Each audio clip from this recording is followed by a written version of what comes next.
Collocata all'interno dell'arco alpino orientale, la regione Friuli-Venezia Giulia è una delle più piovose d'Italia. Il territorio del Gemonese, situato a cerniera tra le Prealpi Carniche e le Prealpi Giulie, nel punto in cui il tagliamento sbocca in pianura, raggiunge una piovosità media superiore ai 2000 mm annui, con punte di 3000 mm. Queste precipitazioni, sotto forma di pioggia o di neve, danno luogo ad acque correnti particolarmente adatte alla vita dei salmonidi. La brevità del corso e il notevole dislivello rendono le acque dei torrenti ben ossigenate. La risorsa acque, tuttavia, non garantisce da sola una buona pratica della pesca sportiva. In questo senso è stata importante l'attività dell'Ente Tutela Pesca Regionale, che ha provveduto al recupero e alla reintroduzione della trota marmorata, specie autoctona a rischio, nelle acque della regione. Per tale scopo è stato realizzato il progetto Marmorata, nell'impianto ittico appositamente costruito presso Moggio Udinese. L'obiettivo del progetto era costituire un parco riproduttori stabile in grado di fornire un certo numero di uova embrionate, che oggi ha raggiunto il 1.500.000 di uova, che soddisfa il fabbisogno del Friuli Venezia Giulia in trota marmorata. In queste vasche finali, diciamo, sono appunto stabulati riproduttori che vanno da 4 anni a 8 anni di vita, naturalmente con taglie che possono andare da 40 cm a 80 cm.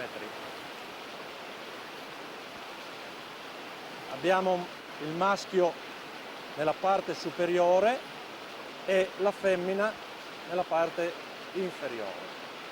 Magnifici esemplari. Nel periodo invernale vengono controllati, vengono spremuti e si procede alla fecondazione artificiale a secco. Le uova vengono poste in embrionatori e quindi si dà avvio all'intero ciclo di produzione.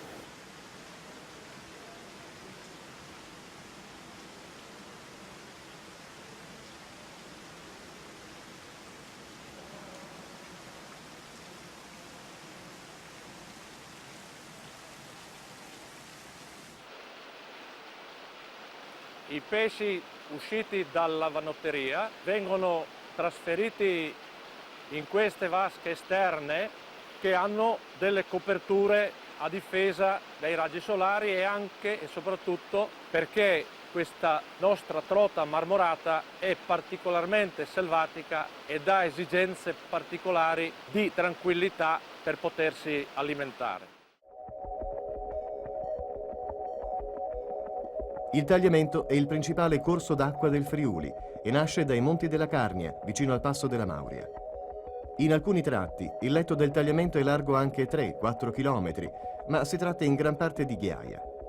L'acqua segue percorsi diversi secondo l'umore del fiume e la quantità delle piogge.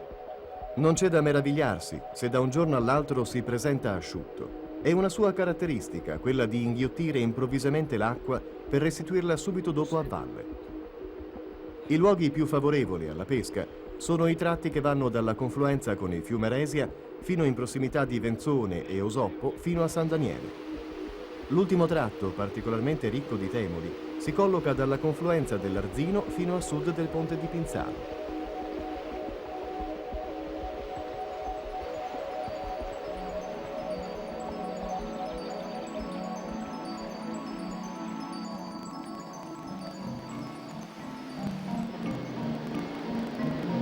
Il torrente Leale ha origini dalle pendici del Monte Quali. Il tratto che interessa il nostro percorso di pesca è quello basso, dallo scarico del lago di Cavazzo, il canale Sade, fino alla confluenza con il tagliamento. Questo tratto è stato adibito a canale di scarico delle acque del lago, ma i lavori hanno avuto scarso impatto ambientale. Grazie a tale naturalità, i pesci trovano rifugio, zone di frega, zone di pastura e le acque sono normalmente limpide. Trote e temoli sono numerosi ed hanno una grande capacità di mimetizzarsi. Spesso è solo l'ombra proiettata sul fondo che ci permette di individuarne la presenza. Alcuni sbarramenti limitano la velocità delle acque e lungo le rive gli accessi sono assai facili, soprattutto dalla strada che da Avasinis porta a Peonis.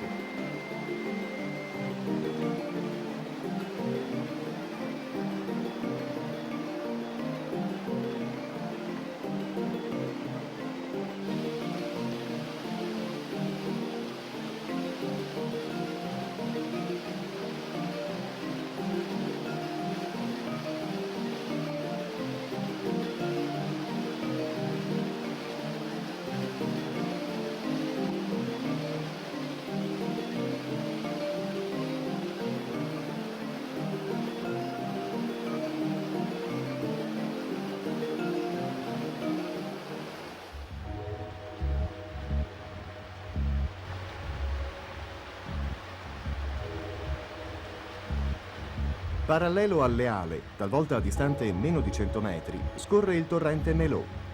Nel suo breve tratto raggiunge al massimo una larghezza di 10 metri.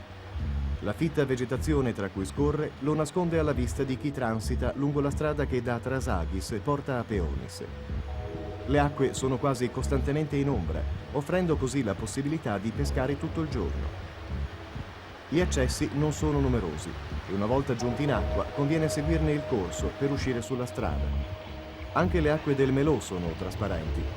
Lungo questo torrente la cautela è d'obbligo, visti gli spazi nei quali ci si muove. Basta poco per disturbare l'avversario.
Il lago di Cavazzo o dei Tre Comuni ha subito alcune importanti trasformazioni negli anni 50 attraverso l'immissione di acqua fredda da parte della centrale idroelettrica di Somplago. Ciò ha provocato cambiamenti notevoli nella vita acquatica, trasformando il bacino naturale in un lago di alta montagna.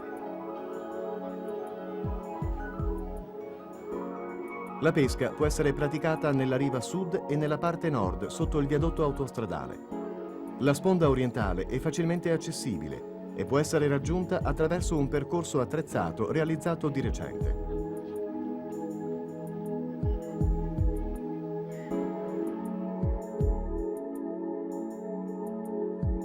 Nella parte centrale il lago ha una profondità di 36 metri.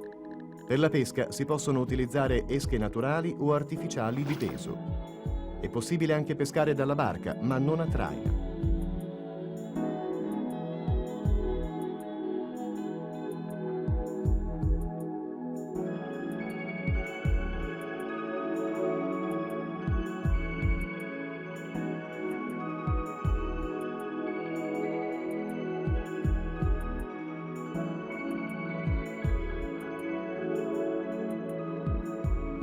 Acque e ambienti diversi, vicini fra loro e particolarmente invitanti, ai quali si devono aggiungere località altrettanto importanti per escursioni e percorsi in mountain bike, quali il Parco delle Prealpi Giulie, e i prati e i boschi del vasto altipiano di Monte Prate, a 800-900 metri di altezza.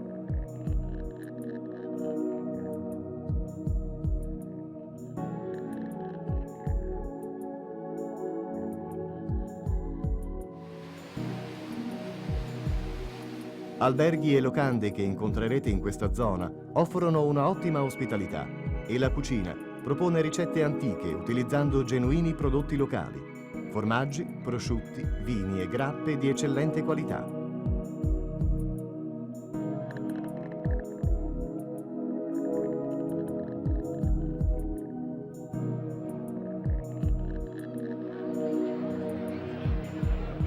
Storia, arte, folklore, manifestazioni ricreative e culturali si realizzano nei centri storici del Gemonese, tra le mura trecentesche di Benzone o sotto il colle del castello della Vecchia Gemona e nei paesi vicini.